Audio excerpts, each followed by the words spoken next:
Aujourd'hui, les mots démocratie, liberté et égalité ne servent qu'à duper les peuples. Vous venez conquérir ni diriger personne. Je voudrais aider tout le monde dans la mesure du possible. Juifs, chrétiens, païens, blancs et noirs.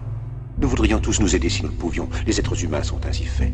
Nous voulons donner le bonheur à notre prochain, pas lui donner le malheur. Nous ne voulons pas haïr ni humilier personne.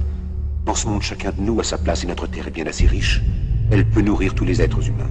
Nous pouvons tous avoir une vie belle et libre. Mais nous l'avons oublié. L'envie a empoisonné l'esprit des hommes, a barricadé le monde avec la haine, nous a fait sombrer dans la misère et les effusions de sang. Nous avons développé la vitesse pour nous enfermer en nous-mêmes. Les machines qui nous apportent l'abondance nous laissent dans l'insatisfaction. Notre savoir nous a fait devenir cyniques. Nous sommes inhumains à force d'intelligence. Nous ne ressentons pas assez et nous pensons beaucoup trop. Nous sommes trop mécanisés et nous manquons d'humanité. Nous sommes trop cultivés et nous manquons de tendresse et de gentillesse. Sans ces qualités humaines, la vie n'est plus que violence et tout est perdu. Les avions, la radio nous ont rapprochés les uns des autres. Ces inventions ne trouveront leur vrai sens que dans la bonté de l'être humain, que dans la fraternité, l'amitié et l'unité de tous les hommes. En ce moment même, ma voix atteint des millions de gens à travers le monde. Des millions d'hommes, de femmes et d'enfants désespérés, victimes d'un système qui torture les faibles et emprisonne les innocents. Je dis à tous ceux qui m'entendent, ne désespérez pas.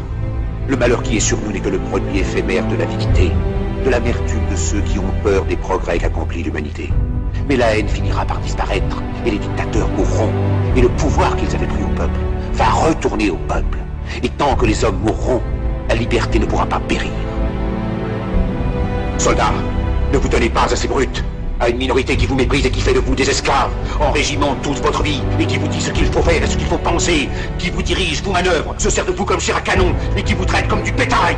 Ne donnez pas votre vie à ces êtres si inhumains, ces hommes-machines, avec une machine à la place de la tête et une machine par cœur. Vous n'êtes pas des machines, vous n'êtes pas des esclaves, vous êtes des hommes. Des hommes avec tout l'amour du monde dans le cœur. Vous n'avez pas de haine, sinon pour ce qui est inhumain, ce qui n'est pas fait d'amour. Soldats, ne vous battez pas pour l'esclavage, mais pour la liberté. Il est écrit dans l'évangile selon saint Luc, le royaume de Dieu est dans l'être humain, pas dans un seul humain, ni dans un groupe humain, mais dans tous les humains, en vous. Vous, le peuple qui avez le pouvoir de créer une machine, le pouvoir de créer le bonheur. Vous, le peuple, en avez le pouvoir de rendre la vie belle et libre, le pouvoir de faire de cette vie une merveilleuse aventure. Alors au nom même de la démocratie, utilisons ce pouvoir. Il faut tous nous unir. Il faut nous battre pour un monde nouveau, décent et humain, qui donnera à chacun l'occasion de travailler, qui apportera un avenir à la jeunesse et à la vieillesse la sécurité. Ces brutes vous ont promis toutes ces choses pour que vous leur donniez le pouvoir. Ils mentaient. Ils n'ont pas tenu leurs merveilleuses promesses. Jamais ils ne le feront. Les dictateurs s'affranchissent en prenant le pouvoir, mais s'ils font un esclave du peuple, alors il faut nous battre pour accomplir toutes leurs promesses. Il faut nous battre pour libérer le monde, pour renverser les frontières et les barrières raciales, pour en finir avec l'avidité, avec la haine et l'intolérance. Il faut nous battre pour construire un monde de raison, un monde où la science et le progrès mèneront tous les hommes vers le bonheur. Soldats, au nom de la démocratie, unissons-nous tous!